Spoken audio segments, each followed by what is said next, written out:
Alright, so this is my fourth video today. Am I doing good? I don't know. But anyway, now I'm gonna talk about part 3 of Girl Meets Texas. And this is like the most important part of the whole trilogy, in my opinion at least. Because you see the aftermath of what happens when Lucas and Maya campfire scene. Yeah, now I'm gonna say what happened. Maya's trying to tell Riley what happened between her and Lucas in Texas, and Riley doesn't want to hear about it. So they're already back in school. It should be all normal, but it's not, because Riley is just not wanting to hear anything that Maya has to say about what happened. So then Charlie comes up and he asks Riley, and he asks if she's available because she heard that what happened between her and Lucas, and yeah, Zay told him. So he's kind of like the gossiper of the group, I guess. Kind of funny. And we don't really see Riley's response, obviously, because it cuts to the theme song. Then we are in the bay window. The parents are there, so Corpanga and everything. Oh, I forgot to say in the other video, I really miss Corey in the episode, just because he was in every single episode of Boy Meets World and Girl Meets World, but he was not in that episode. I was just so, you know. But really good that he did write them, and he did think of them, and he thought of them while they were in Texas. I was happy with that, at least. So the parents are there, and they're trying to tell Riley and Maya, they're like, don't grow up, don't have feelings, we'll keep you inside, we'll keep you secure, we'll keep you protected, just don't grow up. And then Riley and Maya come to realize that they do need to grow up, they do need to go to high school, they do need to have feelings. The thing is that they have to figure it out themselves. And then when Corey's like, that's the worst idea I've ever heard, and it was really funny. Then in class, like the next day, Corey is teaching about Hoover Dam. Riley gets a note from Charlie asking her out, and when she gets that note, Maya turns to her and blurts out, something happened between Lucas and me in Texas. And then Lucas is like, oh my gosh, something's gonna happen. And then Riley turns around in her seat and she tells Charlie, I will go out with you. I thought that was really sad. Really hard for her to say, and just, I don't know, it was really emotional. Just her saying those words, like, I will go out with you. I know, like, we all know that she didn't really want to, but she felt that she wanted to move on from Lucas, so that might can happen. So then it goes to the bay window again, and now Lucas is there with Riley, and she's like, isn't it amazing how comfortable we are with each other? Lucas is like, no, we're not comfortable here. We cannot be brother and sister. But then she starts to ask him about relationship advice about Charlie. And he's like, why are you asking me about Charlie? Like, aren't we something? And he's like, where's your dad? Doesn't he know I'm in your room? And he's like, I'm in your daughter's room. Corey's like, yeah, I know. And he's standing at the door with Topanga and Augie. It was so funny. Then Augie asks Riley, why do you need another brother? Aren't I your brother? Kind of interesting to see Augie's point of view and opinion about this, because in Texas Part 2, obviously we don't see Augie in the episode, but we never really stopped to consider what Augie thinks of Riley calling Lucas her brother, because Augie is Riley's biological brother, and we see that he is not okay with this. He doesn't want to be replaced by Lucas. He wants to be Riley's only brother, just like it's always been. I thought it was really interesting. We see that from Augie. He acts like an adult even though he's a kid, and it's really funny to see sometimes that he knows more than the girls, or knows more than Corey. It's just really funny. Yeah, so then we cut to a scene where Augie and Lucas are in Augie's room, and this is exactly what he tells him. He tells him, you are not Riley's brother, I am Riley's brother, and if you hurt Riley, then I will, I will come after you. That's what he tells Lucas. And he's like, yeah, I know. I don't want to be Riley's brother. And so then Augie's like, okay, now get out of here. I have to do my podcast. And I thought that was even funnier. Oh my gosh. Yeah, if he actually did have a podcast, everybody would watch it. I know. And then the next day at school, Corey's trying to ask Farkle, he's like, what's going on with everybody? What happened in Texas? Something must have happened.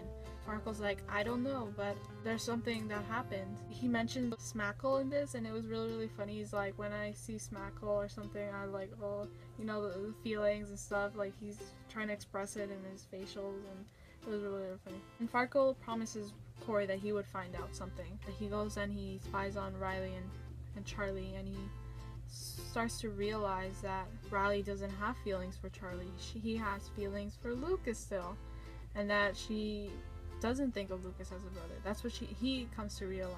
So as he's spying on Riley and Charlie, Riley's trying to tell Charlie like what they're gonna do on the date, saying we don't have to hold hands, we don't have to talk, we can just go to a movie and just watch.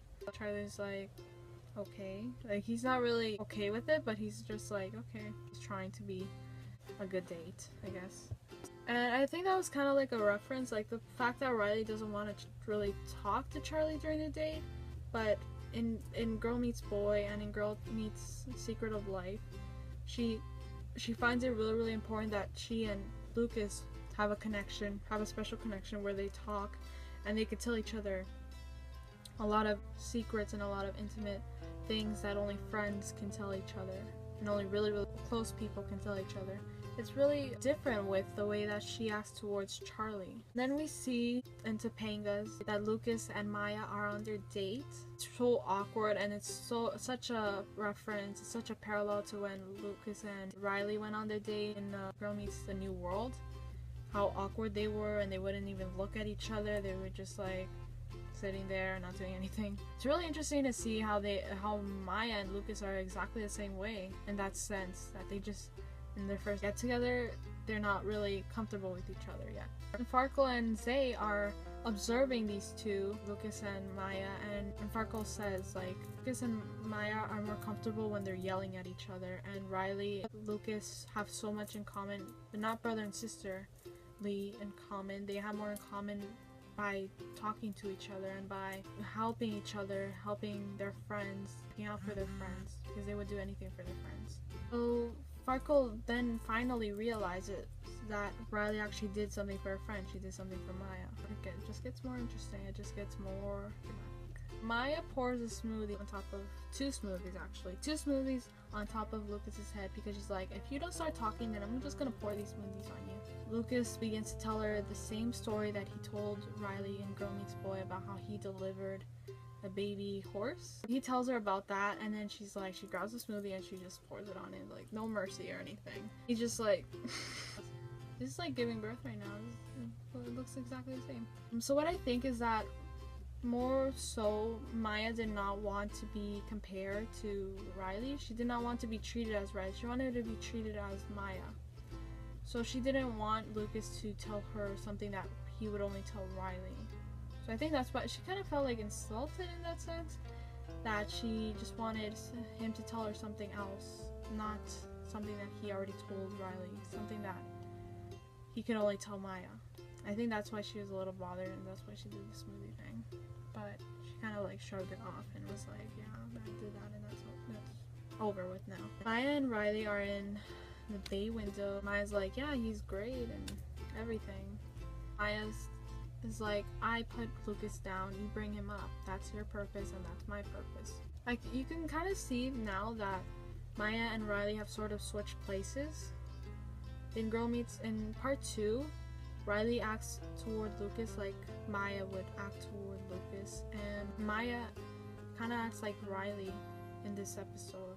Very, very, it's kind of weird to see how they're both trying to be like each other toward Lucas, how they both kind of reversed roles in that sense. Then we're at the part where Riley and Charlie are about to go on their date. They're at Topanga's. Lucas comes in and he's like, I don't want to be your brother anymore. He's saying that in front of Charlie, which is even more awkward. He's not really paying attention to Maya, even though they're still on their date.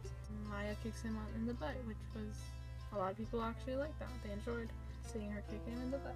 Not like a mean kick, but like more like a playful kick, where she's like, me now, like pay attention to me now, obviously, because they're on their date.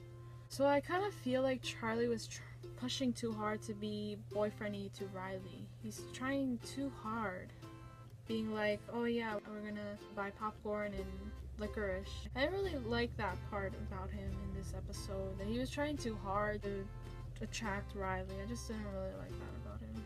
Even though in semi-formal he was better, I feel like he was more sweet and more compassionate, but in this episode he just feels like he was trying to pressure Riley more than anything to go out with him.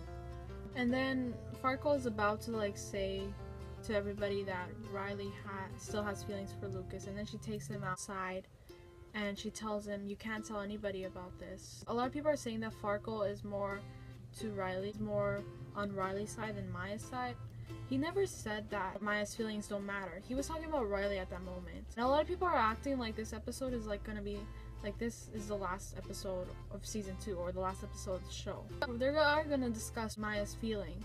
The writers have even said that this storyline, it will have an arc, so they will continue what happened in part 1, part 2, part 3. It will be continued in New Year's, I believe. We will most likely see how Maya feels about this and how she's gonna feel when Riley finally admits that she still likes Lucas as, you know, love interest. People that are saying that Maya's feelings are not considered, they will be considered. It's just there's not enough time for her feelings to be considered in a 20-minute frame episode. And if they were considered, I feel like they would be too rushed. Like everything with her would be too rushed. So I think it's better that they do continue it in New Year's, especially since Josh is supposed to be back, which I hope he is. Like, I'm praying that he is. Like, I'm like crossing my fingers. He will be back, hopefully. Flashback scenes were really cute with Riley and Maya and Lucas and Farkle and yeah, I thought they were really cute just because how much we've seen these characters grow in just a year and a half. It's so crazy to see how much they've changed since like the first episode, and now it's just really crazy. Oh, I feel so old now. Everybody feels old. Riley and Farkle share a hug and they say I love you, but it's more like a friendship kind of hug, you know. It's not really, I don't really think of it more as romantic, unless you guys want to think of it like that. Okay, that's okay. And then Riley and Maya are back in the bay window. There's a lot of scenes with this bay window, really. After their dates, like Riley already left with Charlie, and then she comes back to her bay window, and then Maya comes in. Each one of them says to each other, how was your date? And the other one's like, I don't know. They really don't know. And I think that's really realistic, and I think that was really well done, because a lot of times your feelings, it's not black and white. So I thought that was really good. It's not always gonna be like, oh yeah, I totally loved it, I totally like him. Sometimes you're like, maybe I do, maybe I don't know yet. The ring power bit was really good, because it really shows their friendship is so strong, and it will remain strong. And I think that's the interesting thing about everything about Texas, is that they're always gonna have each other's back, without Lucas or with Lucas. Without the boy, whoever gets the boy, their relationship is so much stronger than anything else. And as the writers have always said, keep watching. Season 3 is supposed to be about feelings, so we will get a lot more about what's happening between these 3 characters, and maybe even Farkle. Who knows? Or Zay even. I don't know. We will see more about their feelings. The story is not over. It is still progressing. It's still continuing. It's still developing. A lot of people are saying that it's not. Like, it wasn't a good episode, but it was a good episode. Yeah, so it ends there, and I really enjoyed it a lot. This whole trilogy was amazing. It kept me occupied this whole weekend, but it was worth it. I loved it a lot. It's the end of my review, my 3-part review of the trilogy. I hope you guys enjoyed this. If you liked it, you can comment below, and you can press the like button. You can subscribe, you can share. I don't know what you guys do.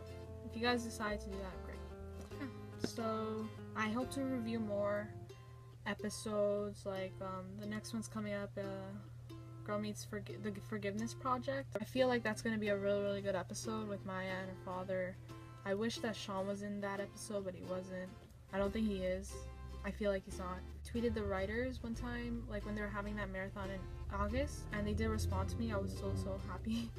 And they said they said something really weird. And I think that it means that no, that he's not gonna be there. It's just misleading. I just remember them saying. Yeah, so I'm gonna end this video now. I hope you guys enjoyed it. If you guys like it, then tell me if you like it. You have to tell me. And I will keep making more of these videos, even if I don't get a response. Yeah, so check out more on my story and everything. And we will see each other later. Sorry, I'm gonna say. Hope you enjoy this. I love you guys so much. Bye!